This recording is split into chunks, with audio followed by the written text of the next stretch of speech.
Hello, welcome back to Happy Life, Better Life. So I know I've been absent for a while. My life has been moving and changing.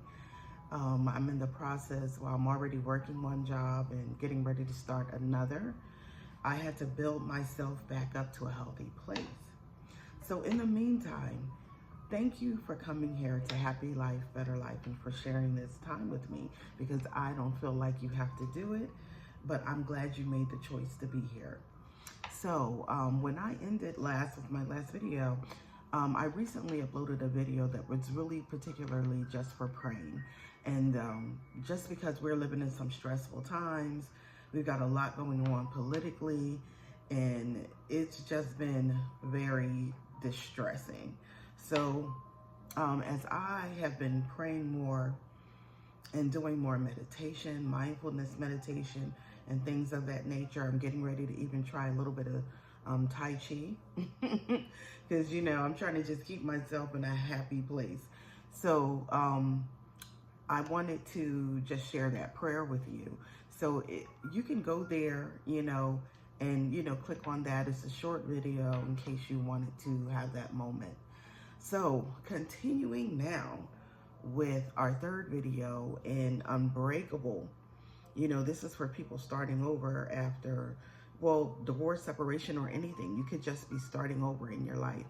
And so what I wanted to do was just give you a few steps from something that I have been working on to kind of help you in that process. So this is the third video, and we'll call it 90 Days to Steady. 90 Days to Steady. So it may take 3 months or more, honestly, for things to start resembling a routine. But it may take even longer for you to feel actually steady. And I have notes here, so from time to time, you'll see me glancing over to them. But I want to make sure that I give you this information. So even if you're crying while shopping, while paying bills, while taking the kiddos and dropping them off at school or camp since it's summertime, whatever it is that you're doing, you may be, in the grocery store and you may be in tears. You may be at work and you may have to go take a moment in the bathroom to kind of get yourself together and compose yourself. I just want to tell you that's okay. That's normal, actually. That's quite normal. This isn't about pretending to be okay. This is about healing and going through that process, whatever that journey looks like for you, okay? It's about building a bridge, one small, intentional step at a time, taking baby steps, trying to get to where you need to be. So it's somewhere in between chaos and the calm of next, whatever's coming next in your life. So even though at this very moment, you could be feeling like your world has been flipped, like it's been shaken, like it's been set on fire, the goal in these next 90 days is imperfection. It's not perfection, it's progress. It's stabilization. It's about laying down tracks for the future, okay? So I would say month one, those first 30 days, focus on the bare essentials of shelter, food, safety, the kids. Start tracking your expenses. Create a divorce binder or folder, whether it's a digital folder or an actual physical folder of documents and things that you need, okay? Secure your personal accounts and also don't make major life decisions during this time because you're really emotional right now. So you might want to, unless it's something that's absolutely necessary, you might want to just kind of slow down a bit, okay?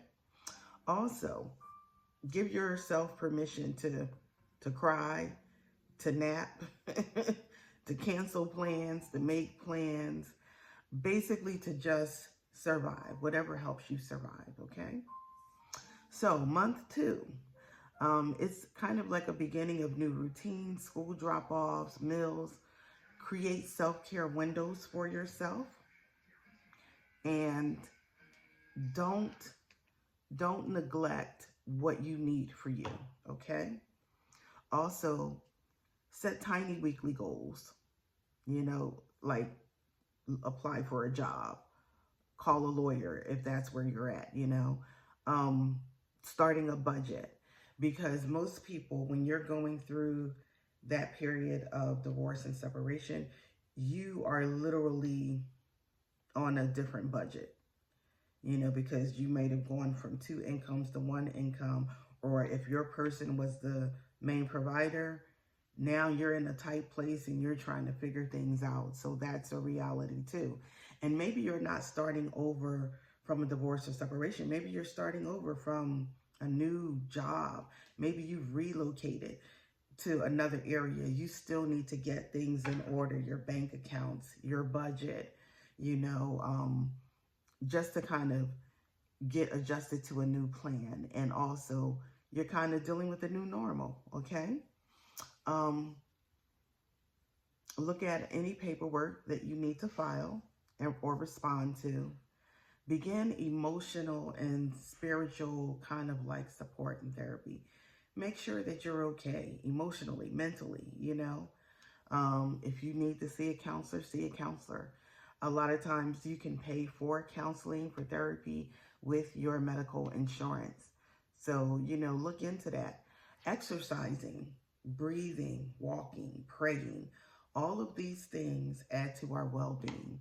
So these are things to look at in month 2. So in month 3, now you're sort of at, you're standing. You may still be crawling a little bit, but you might be kind of feeling like you're starting to understand that this is what your new life is, and you are planning for what you want that to look like, okay? Begin planning for the next 6 months. Make appointments you've been putting off. Create or revise, again, your budget. Look at the big picture, okay? Where do I want to be in 6 months from now? Begin learning about boundaries, co-parenting tools, because that may be a very regular part of your life, and you need to be intentional about that, because sometimes, in spite of what we're feeling emotionally, we have to make sure that the kids are okay. If you have children, you want to make sure that they're adjusting all right and as much as possible, and you want to plan for like post-divorce, like once things are finalized. So you kind of want to have an idea of where you're going to live, what you're going to be doing, how you are going to survive, and not just survive, but thrive, okay? So some days you're going to feel strong. Some days you're going to feel empowered. Then there'll be days when you will feel absolutely miserable. You might feel down. You might feel, woe is me.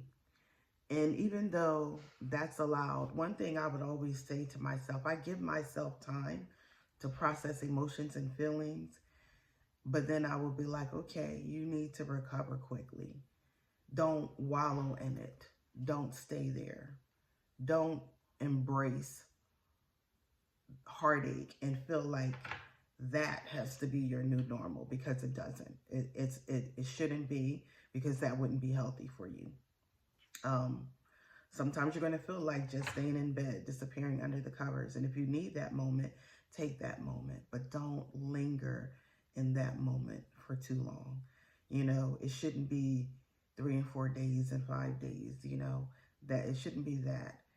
But if you need a day, if you need a moment to decompress, do that.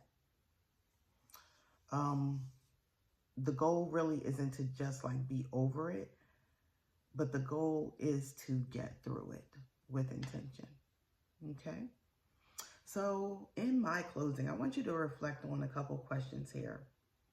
What's one thing I need to stop doing right now for my peace?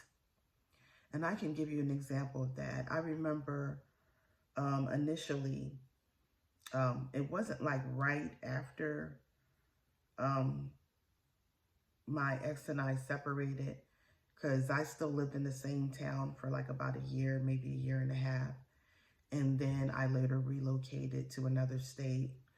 And I just remember saying over and over again, it is so hard starting over again in your 40s. It's so hard, you know, starting over from the bottom and trying to figure things out, find a job, find a place to live, and things like that. But it just seemed like the more I said it, the harder it became. The more my focus was negative. And then I realized, you know, you're speaking into your destiny. You're speaking into your right now, and you're speaking into your future. You are framing this situation, and you're framing it in a negative way. So I had to stop speaking negative, and I had to start speaking positive, even when I didn't always feel it or see it, until it became my state of mind. Okay. Another thing, what's one thing I can start doing this week to create structure? If you're lacking structure, then you want to create structure, okay? Structure for you, structure for your children. You just want to have a bit of a routine, you know, something that you can depend on that helps you get through the day easier, okay? Next question, when can I ask for help this month? And will I let myself receive it? Let me tell you, that is such a great question.